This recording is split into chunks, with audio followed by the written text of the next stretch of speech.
Hello everyone, I hope you are doing good. Yesterday we learned about loop, for loop, while loop, do while loop. I hope you got all the basic concept and you have done the exercises that I gave it to you.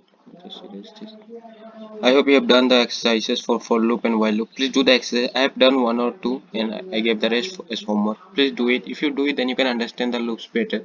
And loops are very useful. You learn in the later part. So please do the exercise.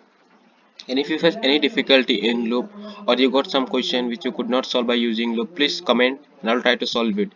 Or other group member also can try. If someone comment, try to solve them so that a good community is formed. Okay guys, today we'll learn about function. Functions are very important. I said in the earlier videos. Today we'll learn about function. So just comment out this. Comment out this. Guys, one thing. We write here int main, but we don't include because we did not comment our include. So don't forget this. This is always there. So don't forget that we did not comment out this, so that we are not using all this, but don't forget to use all this. Okay, let's start with function. Just come here. I have a piece of code. Just let's paste it. Okay, today we'll learn about function. What is a function? It's a collection of code that is made to perform specific tasks and avoid writing the same code over and over again. What does it mean? It means that if you want to write something again and again when user do something, then you have to write the same code again and again after the item is pressed. But what if it is pressed and automatically something is called that it will perform again and again? That's how the functions come into play. I'll show an example. You'll understand it better. Okay, let's write or entmain. Okay, okay. First, just let's initialize something int a b. Okay, a equal to 10, b equal to 10. Okay, now for function there are, we can initialize function at the start of the int main or out of the int main. There is little different if you initialize it after the int main function or before. We'll initialize it first before the int main so that you know what is happening, and later I will say you what if you initialize it after the int main.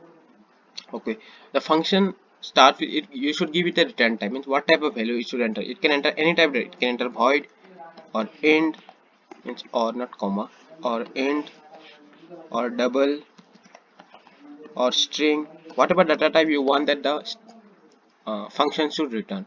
After that you should give it a name. We'll start with void. We'll just write void and give it a name. We can write it, let's just say we want the sum.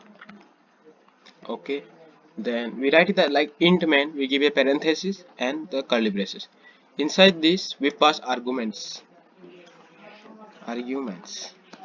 We pass arguments inside this. We can keep it empty or we can pass argument.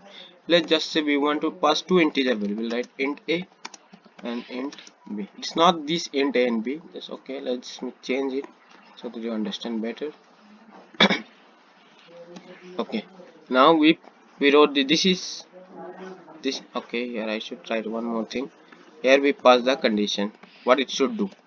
Okay. This is the main syntax of a function. We write the return type. It can be void, int, whatever data type you want, and later we write the name of the function. We wrote here sum because I'll show you why we wrote sum. We can write anything. This is like variable. We can name it anything you want. Try to name it what you are doing inside. We'll do here summation. So I wrote sum. You can print out anything. Just try to keep the name same as what function. So it later on it becomes easy to understand. And this inside this parenthesis we pass arguments. Arguments are what are the things we will take inside this. You will understand later when I'll complete this example. Okay, I have you got till here. Now let me just erase it.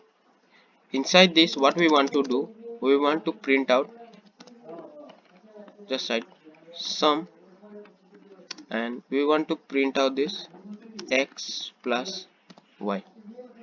Okay, what is x plus, what is x and y? X and y is not declared, but inside the int main we can call this function. We can just write sum a b and just put the semicolon and just run it and see the answers. Okay, just let me just clear out this so you can see clearly. Okay, Okay, wait a second. Just let me clear out this. Origin clearing out.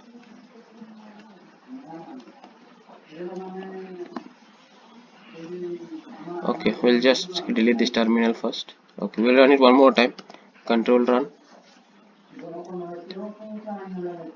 Okay, here you can see the sum is printed. Sum is 20. How did 20 come? How did this x and y get value? You see here, we call the function. We can call the function just writing the name and put the parenthesis. Inside the parenthesis, we are expecting two integers. So we passed here a and b. A and b has 10 and 10 value. So we passed here 10 and 10. This 10 and 10 is copied. The value of a is copied in x. It is copied. Don't forget that. If we print out a here, okay, I'll show you later on. This a is copied in x and b is copied in y, and we perform x plus y, and we wrote here c out. That's why this is getting printed. Okay, I'll show you one more example to understand it is getting copied. So we'll write x plus plus, and we'll write y plus plus. Okay, means what? Whatever the value is coming here is getting added. Means what? The value of a should be 11 and b should be 11. But what if we print it out here? C out a, C out b. Okay, I'll show you what I'm trying to explain. Okay, just zero out one more semicolon. Just run it. You can see both the values of a and b are 10, but we did increase here. I said the value of a is getting copied. It is getting copied means it is x. A is not changing. Thus the value of x is changing. You can see here if I print out here, C out x y.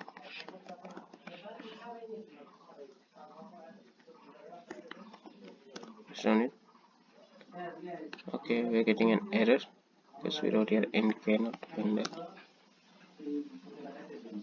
Okay, you see we get printed 11 in x and y because x and y are changing but the value of a and b are not changing, but we can change the value of a and b. For that we need to pass it by reference. Okay, there are two types, pass by reference and pass by value. Okay, I'll write it here.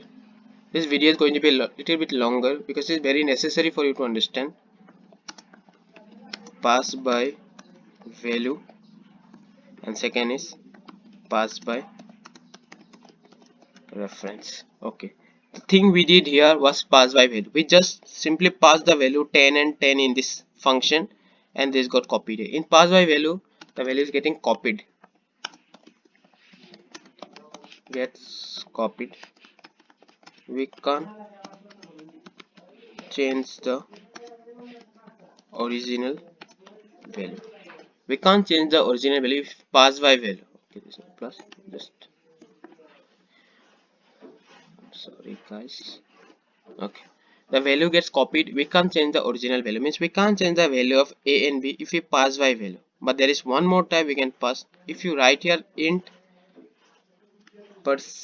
and person x and int and person y, just and just run it, you can see all the values are 11. How did this come? Previous one we got 11 for the first, is because x and y is changing, but here the value of a and b is also changing. But how? Okay, I will just write here a and b so that you can get clear idea. Value of a,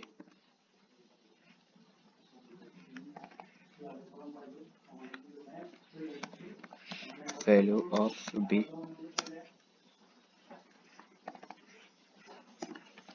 Okay, just run it. Just clear out this. Run this once more time, and you can see value of a and b is getting changed. It was 10 earlier, but now it's 20. Why? Because we passed it by reference. How to pass by reference? You just add this n%. I previously, when we talked about pointers in the top, you can see in the previous video we talked about pointers.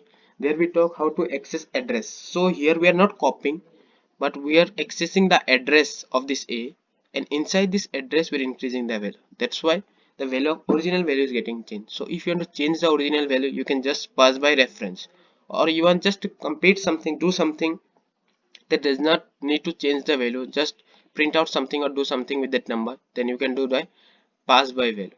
I hope you got the concept of pass by value and pass by reference. In the next video, we'll learn about how to do it with arrays, how we can pass arrays, how we can change the value of arrays, and how we can do some more thing. I'll do some more example in the later video. I hope you got the basic concept of how function work. There is a lot more, little more. It's the video is getting longer, so I'll upload it in the next video. So this will be continued.